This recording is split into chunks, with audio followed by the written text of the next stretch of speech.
Bien, je vais demander à M. Martin de bien vouloir procéder à l'appel des conseillers.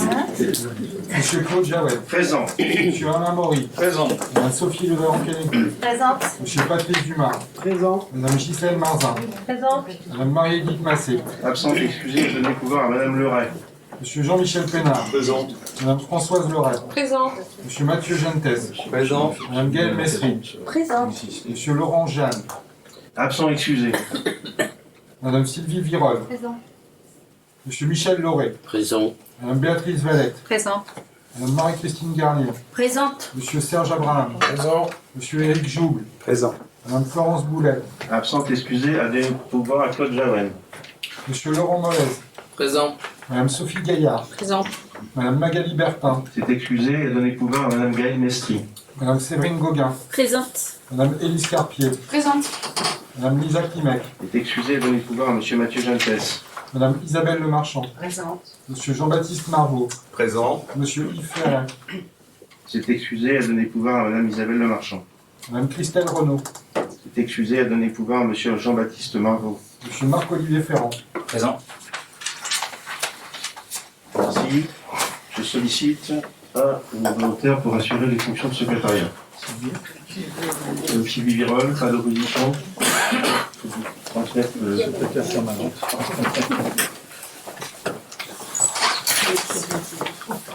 Dans l'ordre du jour, la validation du procès verbal de la séance du 23 novembre.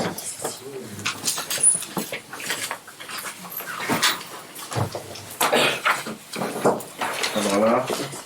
Nous approuvons donc. Pardon, M. Marvaux.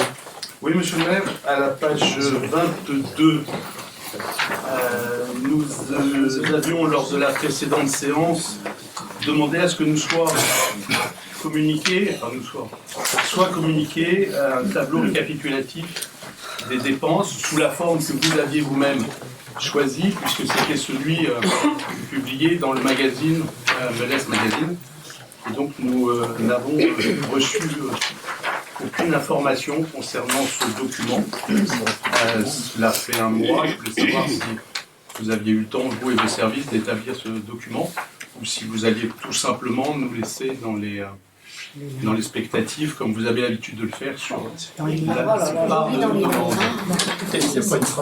J'y reviendrai après, monsieur Maury, malheureusement je suis obligé de S'il vous plaît. Monsieur Maury m'interpelle, ça ne figure jamais au compte rendu, mais c'est pas très grave, monsieur le maire, article 14, S'il vous plaît. Alors, monsieur le maire, la question est simple, je vous la repose. Est-ce que vous avez l'intention Oui. de nous communiquer ce tableau qui comporte jamais que 7 lignes? Oui. D'accord. Et est-ce qu'en le mois qui vient de s'écouler, vous avez eu le temps de constituer ce document, et est-ce que vous envisagez de nous l'envoyer à un moment ou à un autre, si possible peut-être pas par mail d'ailleurs, ce sera plus sage. Il sera distribué en fin de séance. Merveilleux, merci monsieur le maire. Le premier point à l'ordre du jour. Il n'y a pas d'autres remarques, pardon? Si, mais pas sur le procès verbal, mais j'ai une remarque d'ordre général, monsieur le Attendez, maire. je termine sur le procès verbal, alors, si vous permettez. Je vous en prie. Est-ce qu'il y a d'autres remarques sur le procès verbal? Non, donc je considère que le conseil municipal de ce soir valide le procès verbal de la séance du 23 novembre. Je prends donc l'ordre du jour dans l'ordre. Vous souhaitiez... 3 questions préalables, est-ce que vous les souhaitez que je les pose maintenant? Vous voulez qu'on attende la fin du conseil? Je ne vais pas attendre la fin du conseil. Bien, Je monsieur le déroule le maire. conseil tel qu'il est prévu. Le premier point porte sur la présentation du rapport d'activité 2021 de la communauté de communes. Vous l'avez trouvé, il a été établi et validé en conseil communautaire de mi-septembre. Les faits marquants de l'année 2021 au niveau de la communauté de communes ont été sur le premier semestre l'élaboration du projet de territoire, avec l'implication du plus possible d'élus communautaires et des communes, ainsi que des services qui ont entendu. Ce document est un document de référence pour l'action, c'est une feuille de route. Le projet de territoire du Val-du-Aubigné se porte sur 4 axes. Un territoire durable, en conditions écologiques et énergétiques, développant une attractivité économique pour nos pérennes, un territoire à vivre pour tous par l'habitat, les mobilités et les services, développant une identité culturelle et touristique, ainsi qu'une offre d'équipements sportifs structurants. C'est le premier élément marquant de 2021. Le deuxième élément marquant de 2021 s'est produit dans cette salle le 20 juillet 2021, la signature par le préfet du contrat de relance et de transition écologique qui a été signé entre l'État, la communauté de communes, avec pour partenaires le département et la Banque des territoires. Ce contrat rassemble 37 actions, 17 projets, et vise à partager une vision pluriannuelle des projets du territoire en cohérence avec les enjeux du projet de territoire. Donc ce CRTE fait l'objet de comités de pilotage annuels, le tout dernier ayant eu lieu il y a 10 jours. Autre projet important engagé en 2021, c'est le projet alimentaire territorial, PAT, élaboré sur fin 2020 et 2021, qui est en octobre 2021 a été labellisé le titre du plan France Relance et qui marque l'engagement de la communauté de communes pour une agriculture pérenne, favorisant de nouvelles pratiques agricoles plus vertueuses, avec la volonté de relocaliser, de développer les circuits courts entre la production agricole et les consommateurs, avec une alimentation donc au plus proche des lieux de production. La mise en œuvre des actions du PAT est engagée dans une démarche multipartenariale qui se déroule d'ailleurs sur toute l'année 2022 et se prolongera aussi sur 2023. Le rapport d'activité, par ailleurs, rassemble un certain nombre de données chiffrées qui permettent de mesurer les niveaux d'intervention des actions sur l'ensemble de l'année menées par la communauté de communes. Et on y trouve en particulier les actions en matière de qualité environnementale, avec plus de 11 km de haies qui ont été plantées sur l'année 2021. On y trouve également sur l'angle économique l'accueil de nouvelles entreprises, l'accompagnement par le PASS commerce et artisanat des artisans et des commerçants en lien avec la région de Bretagne, ou en partenariat avec la région de Bretagne, et également des actions menées en matière de solutions de mobilité, avec notamment en 2021 une mise en service au mois d'avril 2021 du pôle d'échange multimodal à la gare de Montreuil-sur-Île. La location de vélos assistance électrique, chacun connaît bien cette action menée par la communauté de communes depuis déjà plusieurs années. Et puis également la disponibilité des services tels que Pass Réno pour accompagner les habitants du territoire en matière de rénovation énergétique, de pouvoir maintenir à domicile le plus longtemps possible.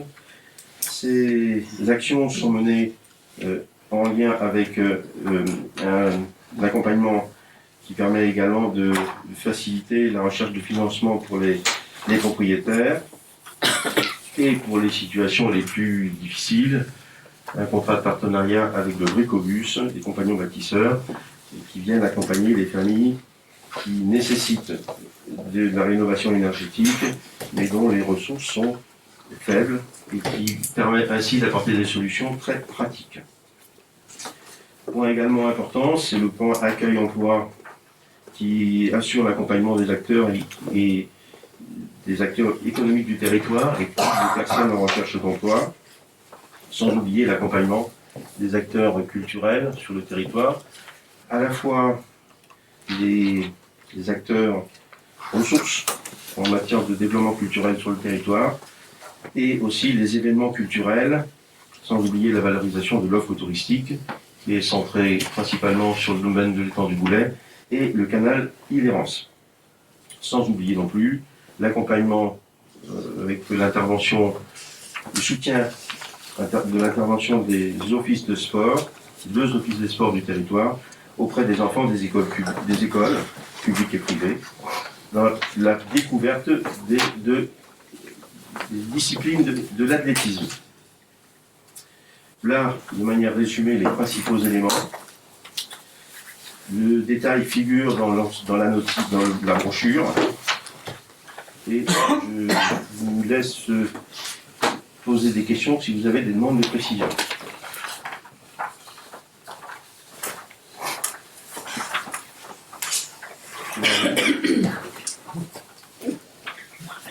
Monsieur Marvaux. Non, je sais pas, j'avais l'impression d'avoir été interpellé. Monsieur le maire, un certain nombre de remarques. La première, qui est quand même un peu surprenante, c'est qu'on retrouve dans ce rapport des paragraphes entiers qui sont des copier-coller des années précédentes. C'est-à-dire que sur un certain nombre de sujets, on voit parfaitement que le bilan 2021, c'est le bilan 2020, c'est le bilan 2019, c'est même dans certains cas et dans des copier-coller pratiquement impeccables, le bilan de 2017, puisque je suis remonté dans la lecture jusqu'en 2017. Ça interroge un peu sur la réalité du bilan de notre intercommunalité. Concernant... On vous écoute, monsieur.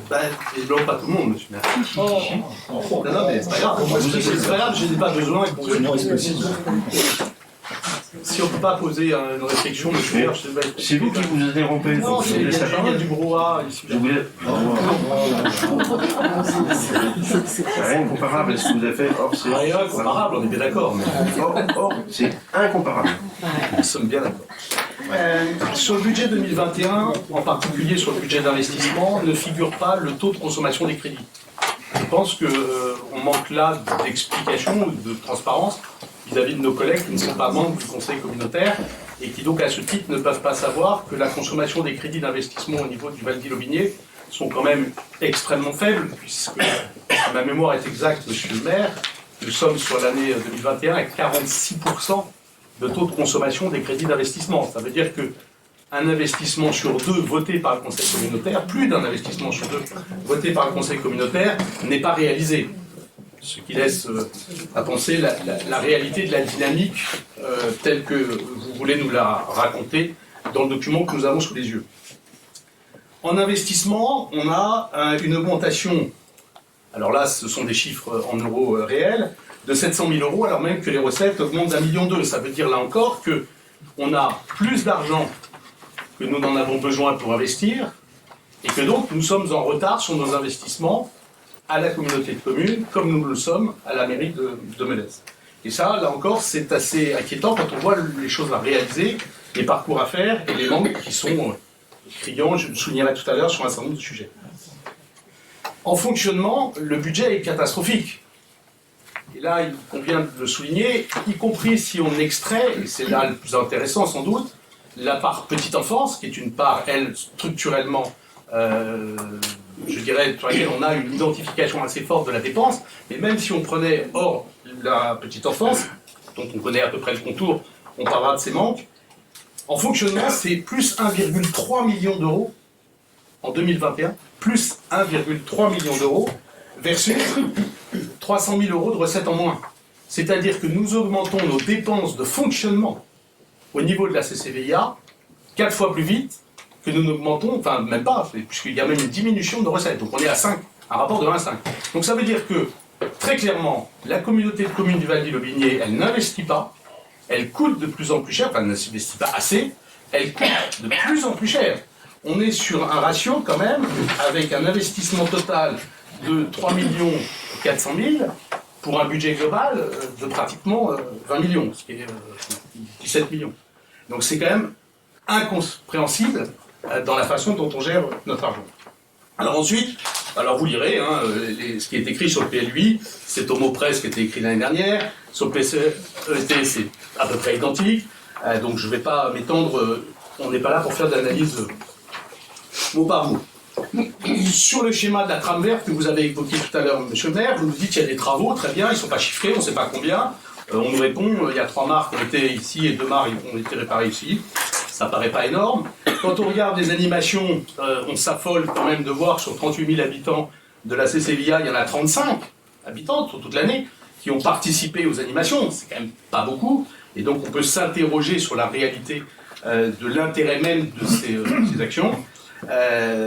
On note, et c'est considérable, une chute magistrale du nombre de suppression de nids de frelons asiatiques. Donc ça veut dire que par rapport aux années précédentes, et on le voit bien dans la communication, il y a un manque cruel de communication sur ce sujet, puisqu'on a divisé par 3 ou 4 la diminution du nombre de destructions de nids, alors même qu'on sait tous qu'il y a eu une augmentation, une prolifération plutôt de ce nombre de nids.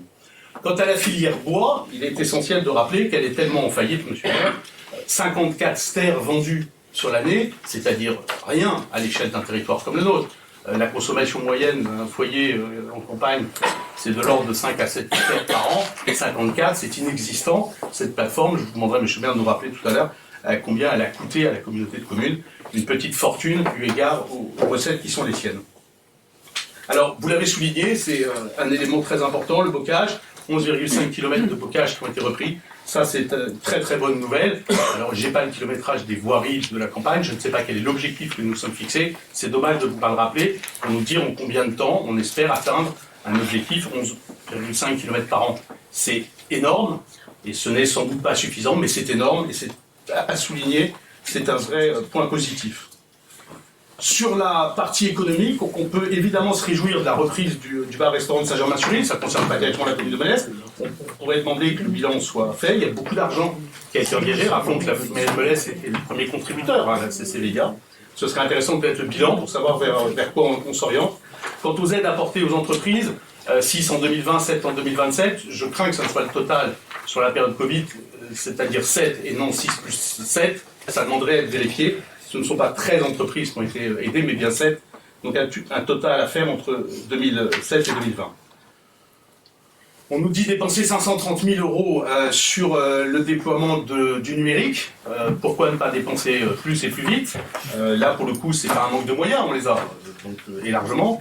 On voit bien que le retard est considérable sur notre territoire, en particulier sur Melesse, même si les bonnes nouvelles arrivent, ça ne nous a pas échappé.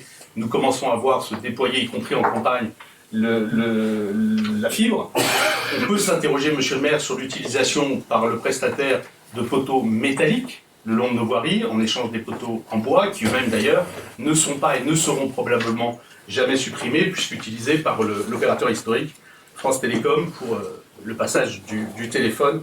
Et donc on a une multiplication dans nos campagnes du nombre de poteaux, ce qui est tout à fait regrettable, sachant qu'il eût été possible dans un certain nombre de cas de faire mettre en place des fourreaux qui auraient permis le passage de ces câbles au moment où des travaux de voirie, en particulier du passage de l'eau, ont été réalisés.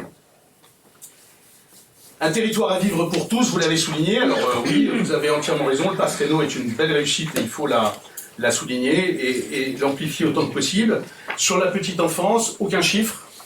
On ne sait pas combien d'enfants sont accueillis réellement, puisqu'on nous parle de 270 enfants versus 299 l'année dernière, mais c'est visiblement pas tout à fait le nombre d'enfants accueillis dans nos structures, mais plus le nombre d'enfants accueillis dans des phases d'animation. Donc on ne sait pas combien d'enfants sur le territoire sont accueillis, donc on ne connaît pas le delta du manque d'encadrement. On n'a surtout aucune ouverture, nulle part. Depuis maintenant 4 ans, il n'y a pas la moindre ouverture sur le territoire de structures d'accueil. C'est plus que regrettable compte tenu de la réalité des besoins.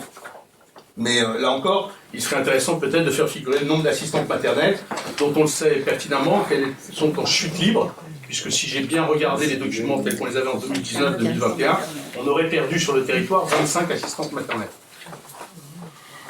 On doit donc s'interroger collectivement sur la problématique que pose ce nombre impressionnant de pertes de compétences. L'autopartage... Excusez-moi, monsieur, s'il vous plaît. Vous annoncez une disparition des assistantes maternelles. C'est pas moi qui l'appelle, madame. C'est le rapport que j'ai sous les yeux. S'il vous plaît, s'il vous plaît. Oui, madame Arnaud. Vous pouvez citer vos sources. Ah ben celle que j'ai sous les yeux, madame. On nous dit que cette année, on a 75 assistantes maternelles. Oui. D'accord? Donc si on reprend les documents, alors il faudrait reprendre les documents de 2020 et 2019, apparaissait un chiffre de 94. Alors je ne l'ai pas sous les yeux, je ne vais pas faire la recherche maintenant, mais il y avait, attendez, on peut, monsieur Maury, prendre un quart d'heure s'il faut, mais il y avait annoncé 94, si mes chiffres sont... Non, parce que c'est pas, pas une compétence communautaire. Bien sûr que non, mais dans le rapport, juste pour ça. non, mais dans le rapport, la communauté de communes se satisfait du nombre d'assistantes maternelles. Non. Donc, ce sont les assistants maternels qui sont accompagnés par le RPE. Ah bah, il conviendra de préciser cela, mais de la page 13. monsieur le maire, ça mériterait qu'on ait d'année en année des éléments de comparaison clairs pour pouvoir avoir une lecture claire de la réalité de l'efficacité. On est à la page 13. C'est ça que j'essaye, monsieur le maire, de souligner dans le document qui nous est présenté. Mais si cette analyse n'intéresse pas nos collègues, elle nous intéresse beaucoup. Parce que Vous seriez beaucoup plus efficace si vous faisiez ces remarques en conseil communautaire, cher monsieur. Monsieur le Président, Vous feriez ces remarques en conseil communautaire. il ne vous a pas échappé que le président de la communauté de communes a modifié un certain nombre d'horaires et qu'il maintient malheureusement toutes ces réunions du conseil communautaire à 19h, ce qui pose un certain nombre de problèmes à un certain nombre de gens qui, comme moi, sont salariés et ont effectivement énormément de difficultés. Je n'ai jamais manqué pas, Monsieur le Président, présent à la réunion de septembre, et d'ailleurs j'ai sous les yeux la note que j'avais préparée à cette intention, et vous auriez eu la primeur de ces remarques si j'avais pu être présent à la réunion du mois de septembre. J'en conviens volontiers, mais vous admettrez que vous présentez ce document ce soir en conseil. J'ai donc le droit de venir porter mes remarques. Donc ici, à Melès. Non mais le nombre de places ouvertes en assistante maternelle et en garde d'enfants dans des structures collectives à Melès égale 0 depuis votre arrivée. C'est quand même une réalité. C'est pas vrai. C'est faux, monsieur. Depuis 2020, c'est 0, monsieur. Ah, depuis 2014, il y a eu en 2017 une micro-crèche sous terre sur la commune. Envoyez vos chiffres. Financé par qui, monsieur? Le bâtiment appartient à la commune, les travaux d'aménagement de bâtiments ont été faits par la commune, et ensuite c'est une compétence exercée par la communauté de communes. Merci, monsieur. Donc sur l'autopartage, je disais juste que il faut avoir conscience qu'on a sur le territoire 23 utilisateurs pour des véhicules qui ont coûté la bagatelle de 100 000 €, puisque une Zoé prix moyen 33 000 € chez Peugeot, chez Renault au catalogue d'aujourd'hui. C'est plutôt Renault. Alors là, si vous en êtes là, franchement, non, mais ça vous a pas échappé que j'étais pas concessionnaire automobile, là, je ne pas. Ah bon? Non, ça vous a pas échappé, mais ça bon. Si vous souhaitez faire une non, mais pause, si on parle sérieusement d'un coût de 100 000 € pour la communauté de communes versus 23 utilisateurs et que la seule remarque de M. Maury, c'est de me faire remarquer que j'ai bugué au moment où j'ai parlé en parlant de Peugeot et de Renault, pardonnez-moi, M. Maury, d'une telle infamie. Mais je m'adapte. Je vois que vous dépensez avec grand plaisir l'argent du contribuable et que vous êtes ravi de m'envoyer une pipe comme vous pouvez. L'écran, le cuir est épais et solide, rachouette. Le gros nain de jardin, comme dirait M. Pénard, a les reins solides. Monsieur, je... Non mais, vous ne l'avez jamais contredit. Non, j'ai pas dit Voilà, non mais... vous me le porterez toujours, vous le porterez longtemps. Vous le porterez longtemps. Vous m'épaterez toujours. Non mais vous le porterez longtemps, ne vous inquiétez pas, j'ai la méthode. Vous l'avez dit, assumez-le. Mais vous m'épaterez toujours, mais oui, mais vous l'avez dit, assumez-le. Assumez-le. Non, mais pour une fois que je parle monsieur Margot, il est dans son monologue. Non, mais c'est très bien, moi je trouve qu'il continue. Oui, non mais je... Moi je vous écoute attentivement, c'est combien? Visiblement, ça exaspère tout le monde que l'opposition existe et elle doit terminer.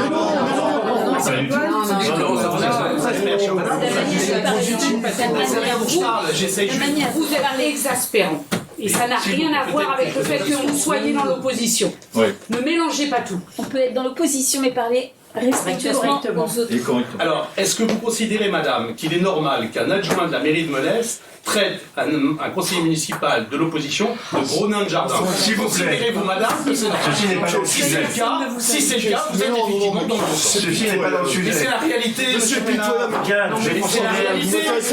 Je considère. Attendez, est-ce que Non mais vous entendez pas ce S'il que vous vous plaît. dites aux gens quand... Mais est-ce que vous S'il vous entendez, plaît. madame, Sérieux. mais est-ce que vous S'il entendez vous plaît. une seconde, parce que vous ne semblez pas être informé de la chose, que monsieur Pénard a publié sur Internet. S'il vous plaît, monsieur Margot. Est-ce qu'il est normal qu'on laisse monsieur Pénard continuer à assumer ses propos? C'est ça. Mais vous êtes d'un niveau, mais Je considère que... Ah bah ça, vous êtes juste à l'étage du dessus. vous vous souvenez les propos que vous avez eu à mon encontre Ah bah, sur le jet, sur le jet de piste, S'il vous plaît. S'il vous plaît. regardez-vous un peu avant de causer Le le temps. Regardez-vous. Le temps de réaction. S'il vous plaît. Regardez ce que vous avez Le temps de réaction sur, et de commentaires sur le rapport d'activité est clos. Ah bah non, monsieur le maire, parce que je voudrais finir juste sur un Bah, écoutez, vous dérivez en permanence. parce que je suis interrompu par... Pas du tout. C'est vous qui cherchez à dériver. Alors terminez rapidement. Oui, je voudrais terminer rapidement parce que je pense que c'est quand même important qu'on puisse souligner un pan entier de l'activité qui, elle, est assez remarquable. Donc ce serait dommage que vous n'ayez pas le droit à notre commentaire sur ce sujet-là. On se doit évidemment de souligner la dynamique du théâtre sur le territoire. C'est une incontestable réussite. Et donc ça, je dois avouer que je suis le premier à m'en réjouir. La musique, Là aussi, on a la chance d'avoir deux écoles relativement dynamiques, pour ne pas dire ultra dynamiques. On peut juste regretter qu'aucun projet n'existe, à ma connaissance, ou en tout cas que vous n'en ayez jamais informé quiconque, sur la réalisation de vrais équipements destinés à ces écoles de musique. On peut également souligner la dynamique du domaine du Boulay, qui est effectivement là encore une très belle réussite touristique à l'échelle de notre territoire, avec une dynamique 2021 qui est remarquable, versus non pas d'ailleurs uniquement celle de 2020, mais historique par rapport à tout ce qui avait été connu, à la fois en qualité et en quantité. Et reste à se poser beaucoup de questions sur ce qu'est ce stade d'athlétisme communautaire où on ne comprend pas très bien quels sont les établissements qui en ont profité et où on ne comprend toujours pas pourquoi les pistes d'athlétisme sont à l'autre bout de la CCBIA et qu'il faille que les enfants de la commune s'y rendent en bus, quand il serait nécessaire que sur le territoire de la commune de Melaise, nous puissions disposer d'un équipement comparable. Je rappelle notre demande de révision de votre projet de la piste d'athlétisme pour la porter absolument à 400 mètres, puisqu'il ne saurait être accepté ou acceptable que la piste soit tracée à 330 et quelques mètres, comme c'est prévu aujourd'hui. Voilà, monsieur le maire, j'ai terminé mon propos liminaire sur ce sujet. Liminaire. Bien. Si on n'a plus le droit d'utiliser un mot français, monsieur le maire, je ne sais pas. C'est facile. Il est assez logique que d'une année sur l'autre, vous retrouviez la structure. C'est le plan de l'établissement du rapport d'activité de la communauté de communes est calé sur les 4 axes du projet territoire. Donc il est assez logique que l'on retrouve ce plan d'une année sur l'autre. Peut-être certains paragraphes ont été en copier-coller, mais c'est vraiment extrêmement limite. Les autres, les chiffres, ce sont des chiffres de l'année 2021. Ils ne sont pas des chiffres de l'année 2020 ou ni 2019. Voilà. Et quant aux remarques que vous faites, je vous invite à nouveau à les faire au moment où le rapport d'activité sera présenté à la validation du conseil communautaire. Et je ferai en sorte que ce point-là ne soit pas mis en début d'ordre du jour, mais plutôt en fin d'ordre du jour, vous laissant le temps d'arriver avant la fin de séance. Je vous en remercie infiniment. Voilà. Y a-t-il d'autres remarques? Bien. Je considère donc que le conseil municipal de Melesse a pris acte de la présentation du rapport d'activité 2021 de la communauté de communes. Le deuxième point de l'ordre du jour, budget principal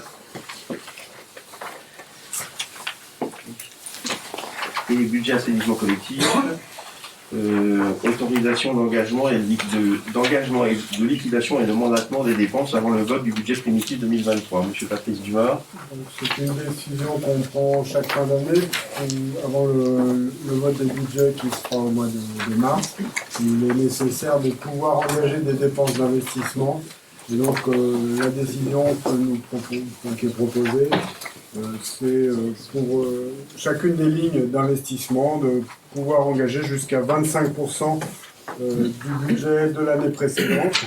Alors, pour certains cas, on n'est pas allé jusqu'à 25% dans la mesure où il n'y avait pas de projet qui nécessite d'engager ces frais.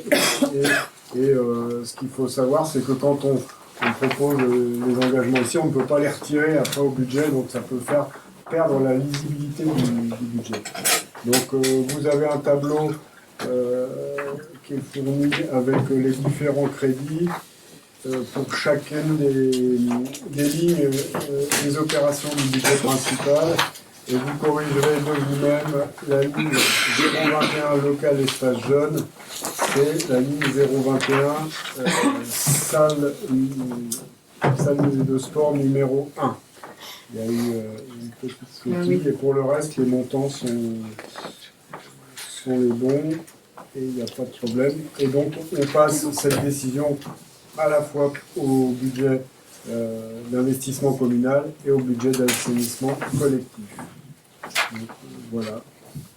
Avez-vous des demandes de précision? Monsieur Margot. Juste une explication de vote, monsieur le maire. Je m'abstiendrai de participer au vote pour ce qui me concerne en raison de la présence du budget assainissement dans la même délibération. En revanche, le pouvoir que j'engage de Christelle Renaud sera favorable à la délibération pour expliquer la nature de mon vote. D'autres remarques avant le vote? Je soumets donc au vote. En demandant donc au conseil municipal de bien vouloir m'autoriser à engager, liquider et mandater les dépenses d'investissement dans le vote du budget primitif 2023 pour le budget principal et le budget d'assignement collectif, dans les limites précisées dans les tableaux figurant à la note de synthèse. Qui ne souhaite pas prendre part au vote? Qui est opposé? Qui s'abstient? Je vous remercie. Le point 3, assainissement collectif, tarif de la redevance 2023. En ce qui concerne l'assainissement collectif, on est amené à revoir le tarif pour 2023, principalement en lien avec l'augmentation prévisionnelle de notre facture d'électricité. L'électricité correspond à peu près 30% des dépenses qu'on a à la station d'épuration. Et donc la facture qui est normale, enfin c'est en 2022 d'environ 40 000 € en électricité va passer suivant les perspectives de notre fournisseur d'énergie à 140 000 €. Donc ça représente une augmentation prévisionnelle d'à peu près 39 € par abonné. Et donc pour compenser cette augmentation importante, on propose de réviser les tarifs en augmentant légèrement la part fixe à 25 € par abonnement et en augmentant de 30 centimes par mètre cube la redevance assainissement pour la part proportionnelle. Cette augmentation ne correspond pas tout à fait à l'augmentation de la facture électrique. Et ça, c'est dans le but de lisser l'augmentation. De toute façon, l'augmentation se poursuivra l'année prochaine avec la réalisation de la future station d'épuration. Voilà. Avez-vous des questions? Merci. Oui, avez-vous des questions, M. Arnaud? Oui, là aussi, Monsieur le maire, une explication de vote collective. M. Dumas a conclu sa présentation en nous expliquant qu'il y aura déjà une augmentation pour l'année prochaine liée à l'extension de la rénovation, je ne sais plus, de cette station d'épuration. Là encore, que n'avez-vous lissé depuis 2014 cette augmentation dans le temps, pour la rendre peut-être acceptable aux yeux de la population, à condition bien évidemment de vous mettre en perspective d'offrir un service qui soit à la hauteur. Il est très clairement à constater qu'à Melès, la station d'épuration ne remplit absolument plus les objectifs qui lui étaient alloués. On voit bien sur l'opération du seuil qui est retardée, on voit bien sur les débordements qui ont lieu. Et donc vous êtes couteau sous la gorge, avec l'obligation d'intervenir, mais on ne sait toujours pas comment et quand et à quel niveau d'investissement, et vous commencez par augmenter les tarifs. Donc, nous nous opposons farouchement à cette augmentation de tarifs, comme nous allons d'ailleurs nous opposer farouchement à toutes les augmentations de tarifs que vous allez déposer sur la table du Conseil ce soir, parce qu'il est à nos yeux inacceptable d'augmenter le coût des services pour la population dans une commune qui, je le rappelle, dispose d'un tel excédent budgétaire. Si nous étions dans une situation financière délicate ou difficile, je pourrais comprendre que vous alliez chercher sur le contribuable de l'argent. Je rappelle que vous levez chaque année une année d'impôt inutile, puisque cette année d'impôt direct que vous prélevez dans la poche des Melésiens, vous la mettez en excédent budgétaire, et que cet excédent budgétaire, derrière, vous ne l'utilisez pas en investissement. Donc, parce que ce mécanisme est faux, vous devriez soit annuler une année d'imposition, ce qui vous serait peut-être reconnu comme étant méritoire, ou au moins accepter l'idée que le budget général de la commune doit prendre en charge des surcoûts liés à une situation un peu particulière et ne pas faire reposer sur la tête de nos concitoyens qui sont déjà matraqués par l'inflation telle qu'on la connaît, des augmentations qui vont de la délibération 3 à la délibération 7, venir s'ajouter dans des proportions qui sont d'ailleurs et qui n'ont strictement rien à voir avec l'inflation, puisque si le peu d'informations qu'on détient est juste, les calculs, il y a des tarifs qui augmentent de plus de 20%, c'est juste inacceptable, donc nous nous opposerons sur les 5 délibérations, 3, 4, 5, 6 et 7, à votre proposition d'augmenter les tarifs sur la commune de Melès, quel qu'il soit, dans la situation actuelle. Je vais répondre sur le point 3 dont on parle à l'heure actuelle. D'abord en vous disant que l'assainissement finance l'assainissement et c'est pas le budget général de la commune qui va financer l'assainissement. Et donc, si j'entends votre proposition, on aurait dû augmenter bien avant pour rentrer de l'argent encore supplémentaire et donc faire payer les gens à l'avance. Donc je pense que c'est vraiment S'il vous plaît, vous pouvez laisser finir. Non, mais C'est juste l'inverse. préciser, S'il vous plaît, vous pouvez me laisser finir. J'ai repris vos propos, il fallait augmenter à l'avance, de telle façon à faire payer les gens en avance l'augmentation. Je pense que c'est pas légitime, vaut mieux qu'ils aient payé le prix que coûtait l'assainissement au moment où ils l'ont payé, et on augmente au moment où c'est nécessaire. quelles sont, monsieur Dumas, les réserves du budget assainissement? Il y a à peu près 400 000 euros sur le budget Merci, d'assainissement en Non, autofinancement. mais ça veut dire que vous c'est- voyez c'est sans, tout à fait sans normal. aucune difficulté cette On a année. des travaux Mais à c'est- réaliser. mais- difficulté mais- cette année. Il faut vous rappeler qu'on a plus de 3 millions de travaux Non, mais- réalisés, donc ça me paraît pas inconcevable d'avoir ces réserves d'à peu près 400 000 euros versus 3,5 millions, vous réglerez. Non, mais S'il vous plaît. C'est un principe de bonne gestion. Bah oui, puisqu'on Non. va emprunter pour C'est pouvoir pas un financer principe de bonne gestion. Non. le bon Regardez ce principe. que d'autres communes font. Un principe de bonne gestion, c'est d'anticiper, monsieur Maurice. C'est donc de lancer des projets à longue distance en s'appuyant sur des financements, y compris, pourquoi pas, sur l'assainissement, sur des budgets privés et des financements privés, qui seraient peut-être C'est des raisonnements plus intéressants. simplistes. Monsieur Molès a Effectivement, demandé des la raisonnements parole. différents. Non, pas simplistes, monsieur. S'il vous plaît, monsieur Molès a demandé la parole, je lui donne la parole. C'était juste une remarque. Monsieur Marvaux pose des questions. Il n'écoute pas les réponses. Vous coupez la parole avant que la réponse soit donnée. C'est quand même dommage. Parce que vous avez des questions qui pourraient être intéressantes si on avait les réponses. Et vous n'attendez même pas qu'on vous donne la réponse. Je trouve ça dommage. Un mode de fonctionnement qui est connu. Oui. Bien, monsieur Margot, souhaitez Je parler. passe à un mode de fonction revenu. Vous avez entièrement raison, monsieur Molès. J'ai voulu interrompre M. Pas parce que je voulais juste l'objet à nous dire quelles étaient les réserves détenues par le budget assainissement. Vous n'avez pas attendu que vous répondre. Je suis d'accord, vous avez entièrement raison. Je partage tout à fait votre analyse et je le regrette. Il y a d'autres remarques. Je soumets donc au vote ce point 3. En invitant le conseil municipal à modifier le tarif de redevance assainissement collectif 2023 à 1,60 € par mètre cube d'eau consommée et de porter la part fixe à 25 € par abonnement et de m'autoriser à signer le document relatif à ce dossier. Qui ne prend pas part au vote? Qui est opposé? 5. Qui s'abstient?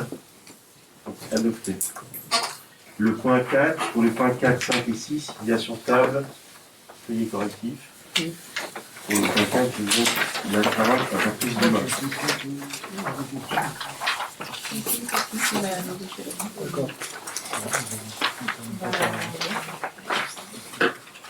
Le point 4, s'il vous plaît. Le point 4. Donc, le point 4 est relatif à la tarification de la restauration municipale. Comme vous le savez, nous avons une tarification municipale proportionnelle et qui essaye de faire payer les gens en fonction de leurs possibilités.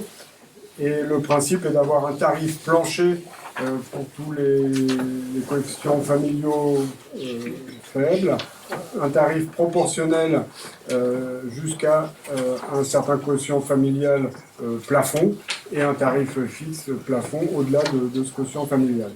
La modification qui est proposée vise à conserver un financement par élève de la commune constant et de faire profiter au maximum de familles l'aide financière donnée par l'État pour les personnes qui ont des quotients familiaux inférieurs à 1 000 € et lorsque le repas est facturé à 1 €. Alors j'ai demandé à ce qu'on mette dans la note qui vous est remise à la page 3 une courbe, un graphique qui vous montre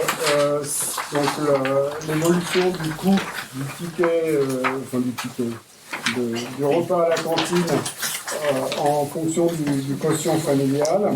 La courbe rouge est la courbe des tarifs actuels. Donc on voit qu'on a un plancher en dessous de 1 €. Ensuite on monte proportionnellement jusqu'à 1400. Et ensuite, on a un plafond à 5,10 €. Lorsque ces tarifs avaient été mis en place, en moins de 1400 €, quotient familial moins de 1400, on avait 60% des familles. Donc on aidait, il y avait un tarif, on va dire, social pour plus de 60% des familles. Compte tenu de l'évolution des revenus des gens, la part de quotients familiaux en dessous de 1400 a diminué et maintenant avec nos tarifs on touche à peu près 30% des familles. Donc on a souhaité revenir à ce qui était l'idée de départ, c'est-à-dire d'avoir un tarif progressif jusqu'à, enfin pour 50 à 60% des familles, et c'est pour ça que le plafond est proposé de passer à 1800. C'est la courbe bleue. Alors, pour toutes les personnes qui ont des quotients familiaux inférieurs à 1000, comme l'État va abonder l'aide sociale de la commune, on propose qu'il abonde au maximum de personnes, c'est-à-dire d'avoir un tarif fixe inférieur à 1 euro pour toutes les familles qui ont un quotient familial inférieur à 1000, et pour ceux qui sont situés entre 1000 et 1800, un tarif proportionnel au quotient familial.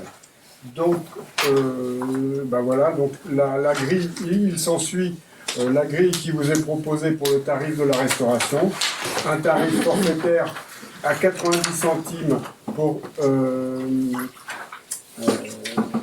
toutes les personnes de quotient familiaux inférieurs à 1000, le tarif plancher ou le tarif pour le quotient familial à 1000 à 3,28 €, et le tarif plafond à 5,90 €, ce qui nous permet de définir le taux d'effort qui a été arrondi à 6 chiffres après la virgule, puisque ça suffit pour distinguer les cas. Voilà, je fais le point sur la tarification de la cantine, avec un point sur les tarifs hors commune, qui correspondent aux tarifs communaux maximum majorés de 20%. Je rappelle que 7,08 €, c'est toujours inférieur au coût de revient du repas qui est de 8 €. C'est-à-dire qu'on aide tous les Molésiens de façon différenciée, on va dire, mais on aide également des bénéficiaires hors commune, puisque le tarif qui leur est appliqué est inférieur au coût de revient du repas. Le tarif des agents municipaux est calculé par la suite, donc c'est le tarif plafond moins la prestation repas qui est actualisée par une circulaire ministérielle. Le tarif pour les enseignants, donc, qui est calculé sur un mécanisme proche de celui-là, et le tarif pour les stagiaires qui correspond au montant correspondant, il y a une erreur là. Prix coûtant sur la base du bilan 2021, le prix coûtant c'est 8 €. Merci. Est-ce que vous demande de précision? Oui. Pour les stagiaires, c'est le coût le plus élevé en fin de compte. Alors ça correspond, alors les stagiaires, ça correspond à quelques repas par an. Bah oui, c'est pas grand-chose.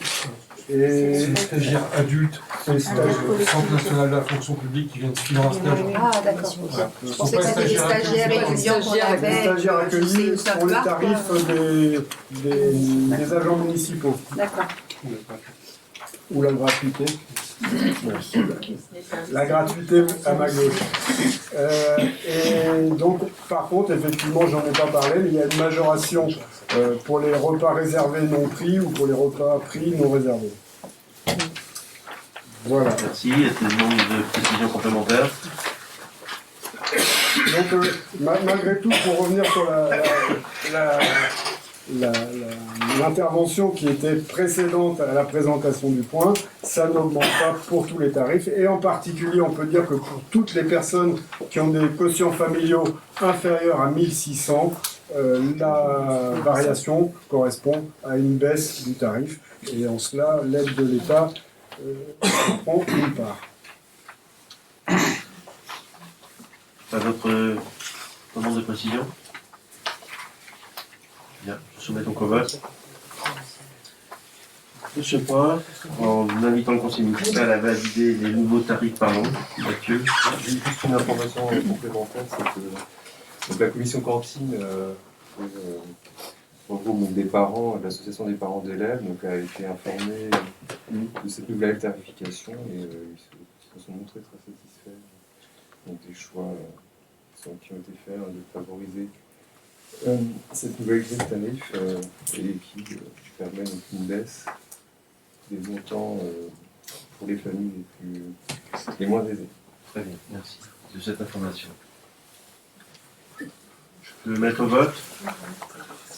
En invitant le conseil municipal à valider les tarifs de restauration tels que proposés, avec une mise en application au 1er mars 2023.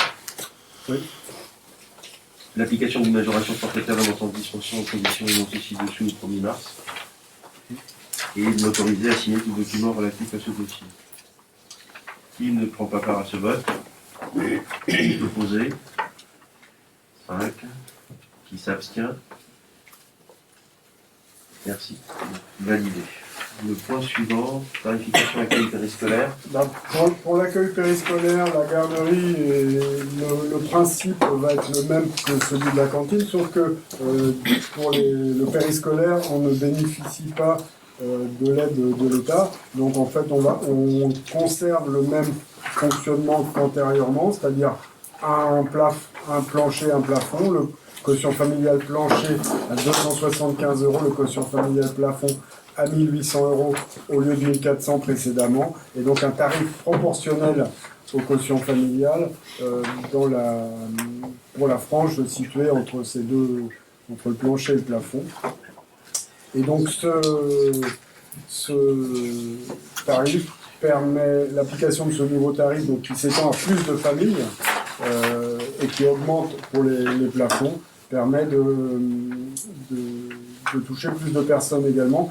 Une différence par rapport au précédent tarif sur la garderie. Auparavant, la garderie avait le même tarif pour le matin et l'après-midi.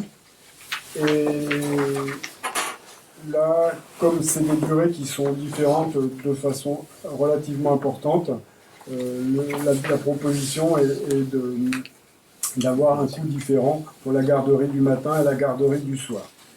Et donc ça, c'est une nouveauté qui a été présentée en commission et validée par la commission. Et donc il y a, comme pour la cantine, une pénalité de retard si les parents viennent chercher les enfants après l'heure de fermeture de la garderie. Et donc ça existe déjà et ça conserve le même fonctionnement. Voilà. Le point 2 aussi. Le point 2. Le note à béné 2. Oui, les familles qui déménagent en cours d'année dont les enfants restent scolarisés dans les écoles de Melesse conservent évidemment le tarif melessien avec application du quotient familial. En fait, ils gardent le même tarif que celui qu'ils avaient quand ils étaient à l'école. Merci. Demande de précision. Très bien, je soumets donc au vote. Et j'invite le conseil municipal à valider les tarifs de garderie municipale applicables à compter du 1er mars 2023, de valider le tarif de pénalité qui sera appliqué aux familles pour chaque repas constaté à partir du 1er mars, et de m'autoriser à signer tout document relatif à ce dossier. S'il ne prend pas part au vote, qui est opposé, qui s'abstient, validé. Le point suivant, tarification accueil collectif de mineurs. Sur ce point, on décline la même mécanique, c'est-à-dire un tarif plancher, un tarif plafond, un quotient familial plancher, un quotient familial plafond et un tarif proportionnel entre le plancher et le plafond. Et donc ça s'applique à l'ensemble des prestations facturées pour les accueils collectifs de mineurs, donc les journées avec ou sans repas, les matinées avec ou sans repas, les après-midi avec ou sans repas, le transport, les activités et la pénalité de retard ou de non-inscription. Donc ça, la pénalité, c'est pour les parents qui récupèrent les enfants après la fermeture du local, qui implique forcément du coût en personnel pour la collectivité. Et donc la fixation des participations hors commune, la participation hors commune correspond globalement au coût de revient des activités. Et donc c'est le tableau qui figure dans votre feuille, avec pour la journée avec repas, un tarif à 31 €, c'est le maximum, et puis ensuite ça descend pour les autres tarifs. Voilà. Merci. Des demandes de précision. Je soumets donc au vote du Conseil. En invitant le Conseil à valider les tarifs des accueils collectifs de mineurs en France à compter du 1er mars 2023, de valider l'application de la pénalité de retard non d'inscription telle que détaillée dans cette note et de m'autoriser à signer tout document relatif à ce dossier. Qui ne prend pas part à ce vote? Qui est opposé? Voilà. Qui s'abstient? Adopté. Le point suivant. Le point suivant, c'est toujours moi. Il correspond à l'actualisation des tarifs municipaux pour l'année 2023. Vous avez en annexe deux feuilles qui sont relatifs aux tarifs, d'une part de location des salles, avec des tarifs pour différentes salles, qui sont liés sur des durées différentes, et des tarifs pour toutes les prestations que peut facturer la commune, qui vont du ticket de pêche à la place, l'occupation, la photocopie ou la place au cimetière. Et donc pour tous ces tarifs, compte tenu de l'inflation de l'année, nous avons revalorisé ces tarifs en fonction de l'inflation, et donc les grilles qui vous sont proposées correspondent au montant revalorisé. Merci. Des demandes de précision? Je soumets donc le vote du Conseil, en invitant le Conseil à valider les propositions émises des tarifs municipaux à partir de janvier 2023 et de m'autoriser à signer le document relatif à ce dossier. Qui ne prend pas part à ce vote? Qui est opposé? S'abstient? Donc validé. Le point 8. Il y a sur table le point 8 en version corrigée. Monsieur Alain Maury. Lotissement des jardins du feu et rétrocession des espaces communs. La société dénommée Crédit Mutuel Aménagement Foncier a obtenu le 30 juillet 2014 un permis d'aménager référencé 035 163 14 U 0001 portant sur la réalisation d'un lotissement dénommé les Jardins du Soleil. L'opération comporte 33 lots libres, 5 lots denses, 6 logements individuels locatifs sociaux et 33 logements collectifs. Par délibération en date du 26 avril 2017, le conseil municipal a accepté le transfert des équipements communs de ce lotissement dans le domaine communal. Le 23 mars 2018, la convention de transfert a été signée par monsieur le maire et le lotissement. Le procès verbal de réception définitive des travaux du lotissement a été établi le 14 décembre 2022 avec les réserves suivantes. Retravailler la noue présente à l'entrée du lotissement avec plantation de trèfle nain. Construire un triangle en béton autour de la grille des eaux de la noue. Installer une couvertine sur le muret du bassin tampon. Procéder au nettoyage du fossé et de la grille EP du cheminement piétonnier situé en partie ouest du lotissement. Élaguer le chêne situé au nord de l'opération en bordure de la parcelle AH102. Procéder au nettoyage de l'espace vert situé au nord-est de l'opération en bordure de la parcelle AH102. Les espaces à rétrocéder à la commune d'une superficie de 8567 m² selon le relevé établi par le géomètre, se décomposant ainsi 4100 m² à usage d'espace vert, 303 m² à usage de cheminement piétonnier, 4139 m² d'emprise de voirie et 25 m² d'emprise du poste transformateur. Vous avez les références cadastrales et les surfaces afférentes. La cession est consentie à titre gratuit. Il convient de préciser que les frais d'acte seront à la charge exclusive de CMCIC Aménagement Foncier.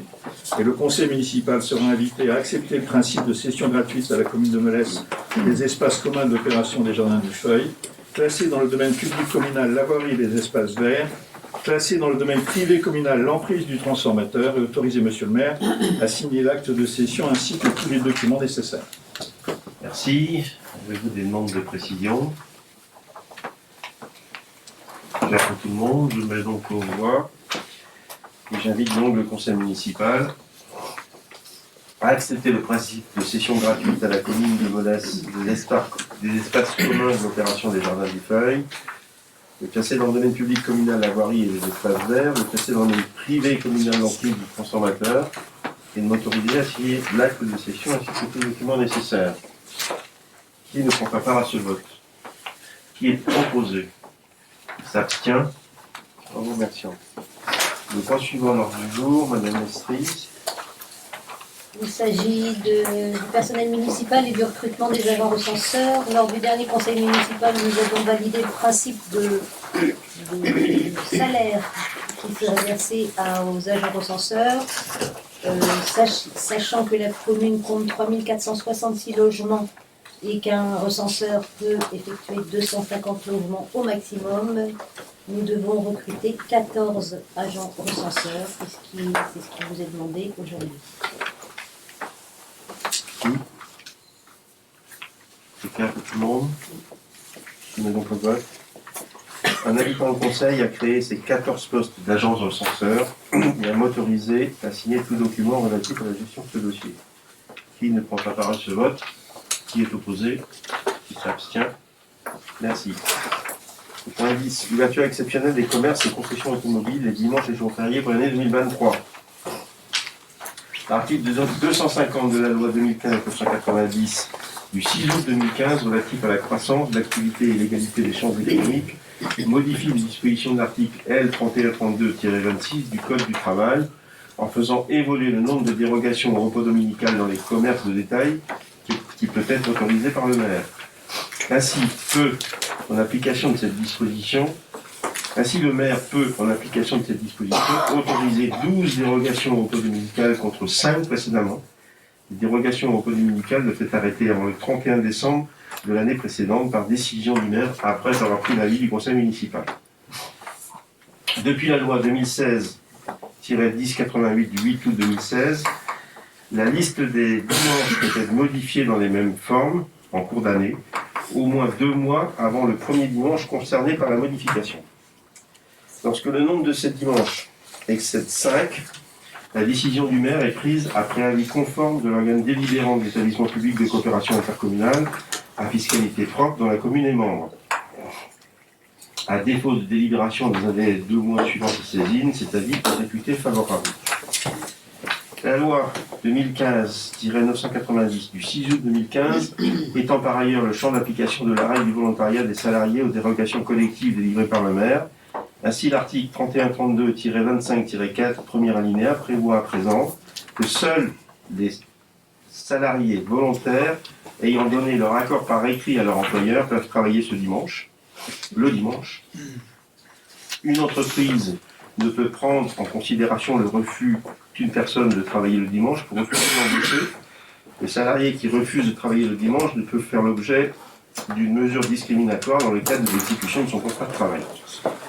Le refus de travailler le dimanche pour un salarié ne constitue pas une faute ou un motif de licenciement.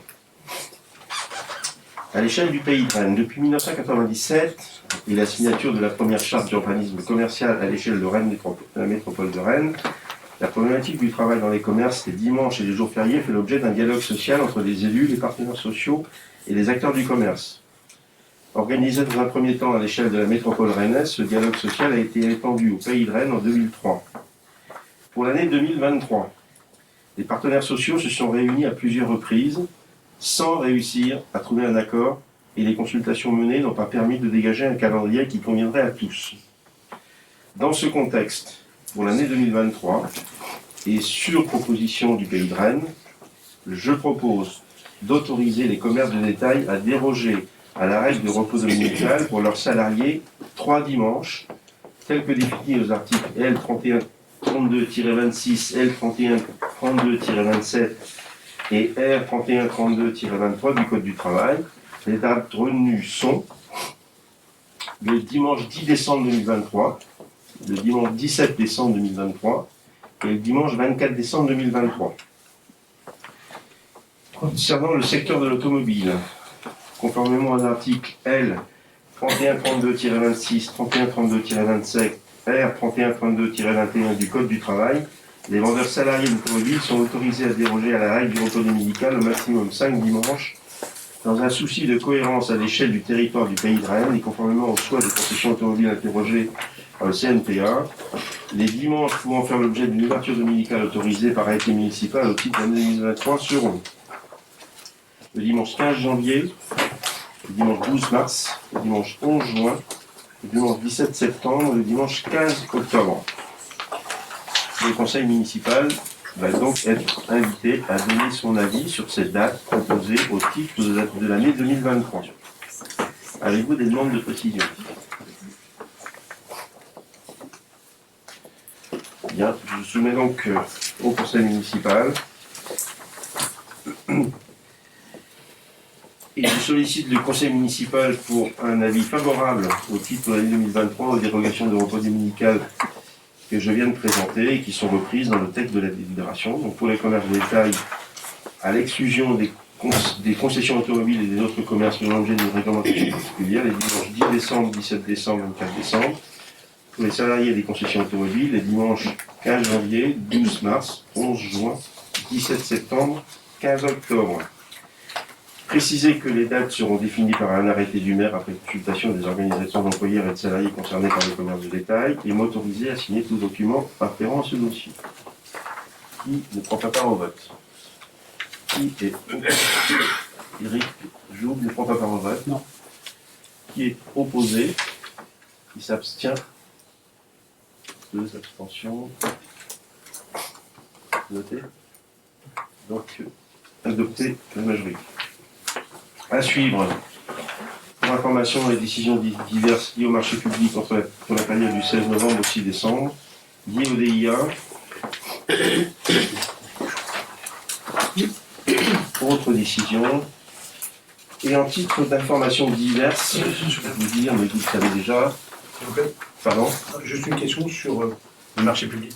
Oui. Oui, d'accord. Pardon. J'avais pas compris si vous me donniez la parole. On trouve sans aucune difficulté des informations, monsieur le maire, sur la SARL Chamois à pression basée à Saint-Jacques-de-la-Lande. Mais en revanche, on ne trouve aucune information concernant la société Apollodorus en tant que société.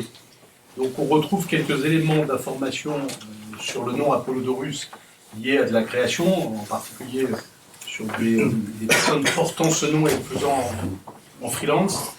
Je voulais juste savoir quelle était la nature du contrat qui nous liait à cette société et si c'est vraiment une société ou si ce sont des prestataires type freelance, comme il en existe beaucoup dans le monde de la création numérique. C'est une société avec laquelle nous avons passé le contrat. Alors, si c'est une société, monsieur le maire, il faudra en vérifier parce qu'il n'y a pas d'inscription au registre des sociétés, d'une société sous ce nom-là. C'est pour ça que je suis un peu surpris, si vous voulez, par rapport à ça. Alors, soit c'est parce qu'on est en... Je vous demande juste de nous communiquer. C'est une micro-entreprise, donc j'apporterai des éléments complémentaires. Alors, moi, je vous demande officiellement, monsieur le maire, de nous communiquer, s'il vous plaît, une copie du contrat qui nous lie à cette entreprise. Okay. Merci infiniment. Pas de difficulté. Et je voulais, au titre des informations, rappeler, je pense que chacun en a eu l'information, que la reconnaissance de l'état de catastrophe naturelle pour les inondations du 14 septembre l'arrêté a été signé, examiné en commission ministérielle le 15 novembre, l'arrêté a été signé le 21 novembre et publié au JO le 8 décembre. L'ensemble des riverains concernés qui s'étaient manifestés en mairie lors de ces inondations ont été informés individuellement pour donner leur information et surtout leur rappeler qu'ils disposent de 10 jours à partir de la publication de cet arrêté pour se manifester auprès de leur assurance. Donc ceci a été fait par écrit et déposé chez chacun des riverains concernés.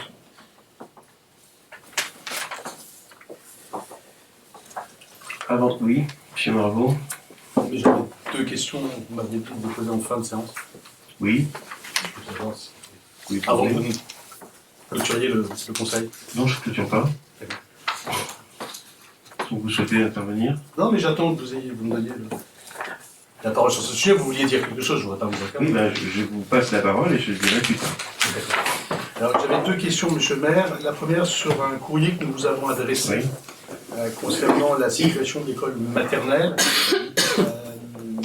Nous souhaitons juste vous demander de savoir sous quelle forme vous envisagez de communiquer sur ce sujet, à la fois auprès des élus et de faire réponse à la lettre qui vous a été adressée. vous rappelez, Monsieur le maire, que malheureusement, tous les courriers que nous vous adressons restent sans suite.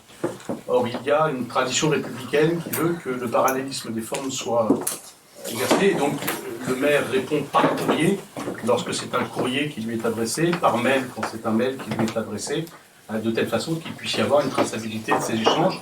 Donc je suis obligé de regretter le fait que tous les courriers que je vous ai adressés depuis le début de ce mandat sont tous, à l'exception d'un seul, restés sans aucune réponse officielle de votre part. Donc j'aimerais que sur ce sujet-là, mais d'abord, j'aimerais que je sois corrigé cette mauvaise habitude, entre guillemets, et parce que c'est nécessaire au suivi des dossiers, et que vous puissiez nous répondre par écrit lorsque la question vous est posée par écrit. La question que vous avez posée en lettre ouverte d'ailleurs. Oui, tout à fait. En lettre ouverte, oui. Donc j'ai souhaité apporter réponse en séance publique du conseil municipal. C'est ce que Mathieu Gentès va faire maintenant. Il sera donc consigné au procès verbal de la séance de ce soir. Alors juste, pardon, si vous aviez la possibilité de donner votre micro à M. Gentès, parce qu'on n'a absolument rien entendu de ce qu'il disait tout à l'heure. Donc si vous pouvez avoir le micro, parce qu'on n'entend pas ce que M. Gentès dit. J'ai vu une question aussi. Il y a une deuxième question, où est-ce qu'on appelle les questions Donc, je vais reprendre vos questions. On va apporter quelques réponses. On n'entend pas. Non, vous entendez. Nous avons appris par hasard que 2 classes de l'école maternelle avaient dû être déplacées en urgence en raison d'une infiltration d'eau dans le bâtiment. Alors, il se trouve que la communication a été faite sur le site de la commune, donc dès le lendemain matin. Donc, je ne sais pas en fait pourquoi vous avez appris ça par hasard, enfin, je ne sais pas comment vous l'avez appris par hasard, mais en tout cas la communication a été faite sur le site de la commune dès le mercredi matin. Donc, selon nos informations, une étude de structure a été demandée par la mairie. Pouvez-vous nous confirmer qu'une telle étude a bien été ordonnée et qu'elle ne concerne pas uniquement les 2 salles de classe concernées par les infiltrations, mais bien l'ensemble du bâtiment? L'étude de structure a bien été commandée et concerne l'ensemble du bâtiment de l'école maternelle. Pouvez-vous nous informer des mesures d'urgence qui ont été prises pour la sécurité des élèves? Donc, au jour de la constatation, il y a eu fermeture immédiate de l'aile concernée, qui comporte 2 classes, et transfert donc, de ces 2 classes au sein de l'école donc, dès le lendemain, l'une en salle de motricité et l'autre dans une des salles de sieste. Pouvez-vous nous informer des dispositions à prendre pour permettre la continuité des activités normales de l'établissement? Donc, le fonctionnement précédent qui concerne le déplacement des 2 salles de classe a été adopté donc, jusqu'aux vacances ici de Noël. Actuellement, donc, il y a l'élaboration de différents scénarios permettant aux classes de fonctionner normalement sans impacter le temps de sieste ni le temps de motricité nécessaire. La faisabilité de ces scénarios a été étudiée en fin de semaine dernière et une présentation en a été faite ce matin à la directrice de l'école maternelle et au directeur de l'école élémentaire. Donc ils vont convoquer leurs collègues pour une prise de décision d'ici demain. Le bureau d'études Fraissinet vient sur place vendredi pour expertiser la mise en sécurité. Et début janvier, une étude d'expertise de l'ensemble de la structure sera faite par un bureau d'études spécialisé, avec prise des dispositions nécessaires selon le compte-rendu de diagnostic. Pouvez-vous enfin nous informer de la méthode que vous allez utiliser pour tenir informés non seulement les parents, mais également les élus de la commune? Donc, la communication a été faite aux parents des enfants des 2 classes concernées donc, dès le mardi soir par la directrice de l'école, par les enseignants et enseignantes et les services à l'accueil du mercredi matin. Les directeurs et enseignants sont et seront tenus informés de toutes les dispositions qui seront prises pour gérer la situation, pour communication auprès des familles. L'association des parents d'élèves sera également tenue informée donc, des décisions qui sont prises. En ce qui concerne la communication au début, elle se fera donc par l'intermédiaire des 2 commissions, enfin pour les membres des 2 commissions équipement public et éducation, et il y aura des points d'information au fil des prochains conseils municipaux. Merci. Monsieur Marvaux. Oui, Monsieur le maire, sur l'information, je crois qu'il est bon de rappeler que les élus, il est dû aux élus, c'est le code qui le dit, une information en temps réel. C'est-à-dire que lorsqu'une communication est adressée, sous quelque forme que ce soit, à des parents d'élèves ou à des associations sur tel ou tel sujet, il y a normalement obligation que l'ensemble des élus, et pas uniquement les élus de l'opposition, soient informés des communications de cette nature. Et je peut regretter que nous ne soyons jamais placés dans la boucle. Alors vous nous dites que c'est sur le site internet, quand il fonctionne, le site internet, c'est tout le monde, c'est la population que vous informez. Les élus sont par nature informés différemment. Et donc nous devons tous, autant que nous sommes, quand il y a une telle information, être normalement destinataire de cette information quasi en temps réel.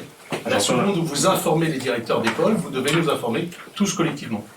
Tous les conseillers municipaux sont concernés autour de cette table.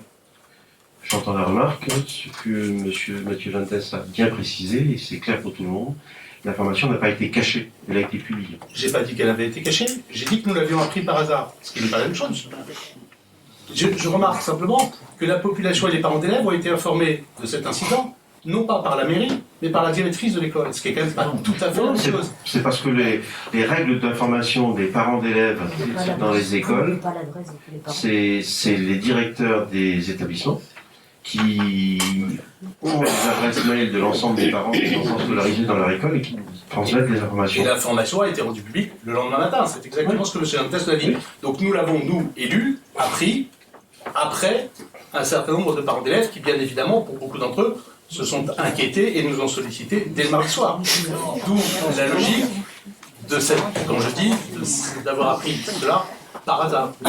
C'est-à-dire en dehors de l'obligation officielle. Les parents d'élèves qui se sont signalés auprès de M. Vintès ou moi-même et des services, au contraire, nous ont remercié d'avoir pris les dispositions immédiatement.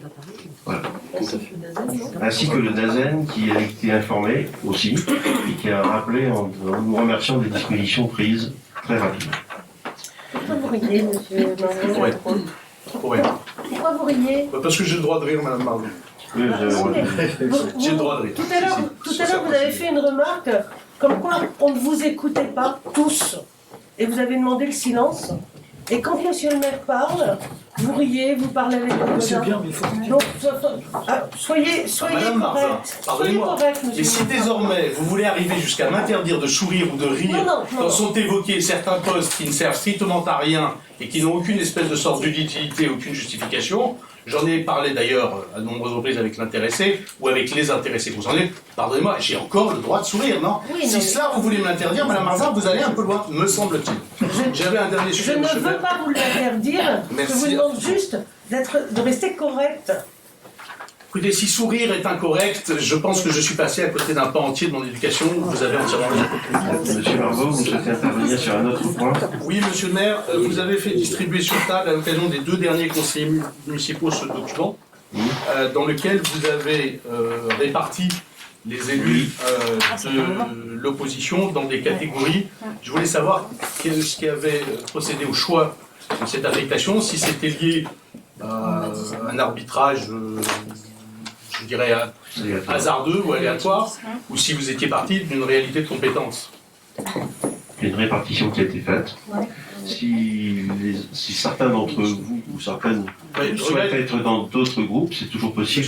Je regrette juste que, mais très sincèrement, là, une fois de plus, vous nous dites écouter ou entendre. Je pense qu'il eût été quand même intéressant que vous vous intéressiez une seule seconde, vous nous posiez la question de savoir ce que devrait être ou ce que pourrait être notre place dans un tel dispositif en fonction des compétences qui nous sont propres. Vous avez omis de nous le dire.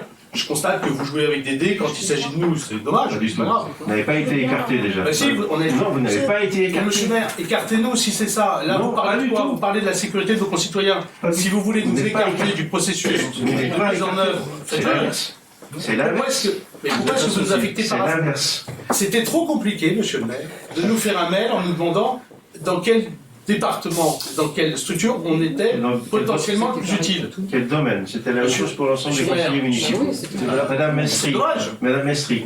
Alors, personne n'a été écarté. Non. C'est pas ce que j'ai dit. Alors, si, c'est ce que vous avez dit. Non. Mais est-ce que je peux parler? Ce n'est pas ce que j'ai dit. S'il vous plaît, monsieur Juste, vous êtes amnésique, c'est pas dommage. Hein.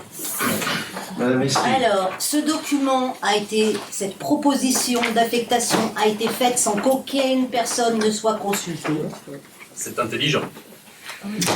C'est une méthode. C'est une méthode. Vas-y, Gaël. Madame Mestri, Il s'agit donc du plan communal de sauvegarde, puisque vous avez le papier sous les yeux, mais que vous n'avez pas cité pour le public qui sera nombreux à regarder la vidéo, serait bien qu'il sache de quoi vous parlez. Il s'agit donc du plan communal de sauvegarde pour lesquels des équipes ont été constituées pour assurer des missions. Mission en première intention, puisque vous savez comment fonctionne un plan communal de sauvegarde. Il se peut que l'un ou l'autre d'entre nous ne soit pas disponible au moment où nous devrions déclencher ce plan communal de sauvegarde. Donc ce sont des missions que nous pouvons assurer les uns ou les autres. Et si vous n'êtes pas satisfait des missions qui vous sont, pour lesquelles vous avez été réfléchis, rien ne vous empêche d'envoyer un mail et demander à être sur une autre mission. Enfin, il n'y a vraiment pas de scandale à faire pour un truc pareil. C'est très simple. Monsieur Ferrand, vous voulez intervenir? Non, en fait, c'était plutôt dans la façon de faire les choses. Par rapport à ce que vient de dire Mme Ministre, effectivement, on n'a pas été écarté. Effectivement, on découvre l'opération. Ce qui est intéressant, c'est non pas d'adhérer après, c'était déjà en amont, en réflexion, en participation.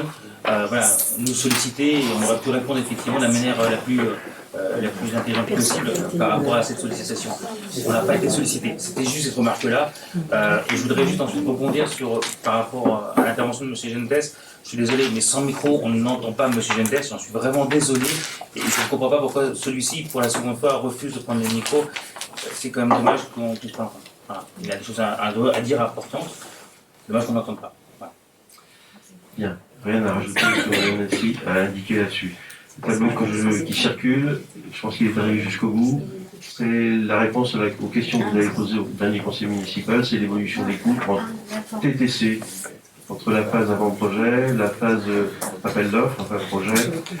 Il n'a pas assez? Il n'a pas assez, non. Et actuellement au mois de novembre. Monsieur Margot? Oui, monsieur le maire, je découvre le tableau. Nous avions pris comme référence le tableau que vous-même aviez publié dans Melès Magazine. Oui. Vous avez supprimé de cette présentation toute la problématique du mail. Vous avez posé la question sur la salle? Non, mais je veux dire... Vous avez posé la question sur la salle. Ce sera complété sur le mail. Non, je vous ai demandé de reprendre in extenso la présentation telle qu'elle était faite dans le magazine Melès Magazine, pour que nous puissions avoir un élément de comparaison par rapport à ce que vous aviez publié. Alors j'ai plus le numéro, je crois que c'est le numéro 41. 41, je confirme. Pardon? 41, je confirme. 41.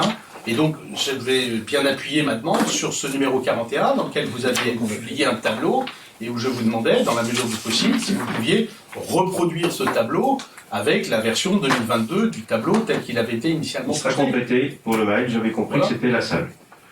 Bah, relisez les PV de séance, monsieur le maire, parce que c'est exactement comme ça que je l'ai dit. Mais non, mais c'est fascinant. La concertation arrive après les événements et vous avez la mémoire qui flanche au moment où on vous pose des questions très simples. Bien. Mais c'est pas grave, c'est pas grave. Pas d'autres interventions. Je lève la séance de ce soir en vous remerciant, en souhaitant une bonne fin de soirée et de belles fêtes de fin d'année.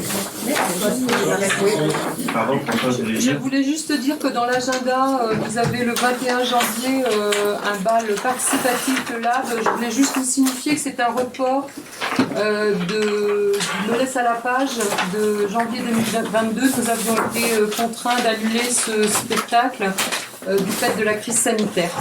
Merci. Merci.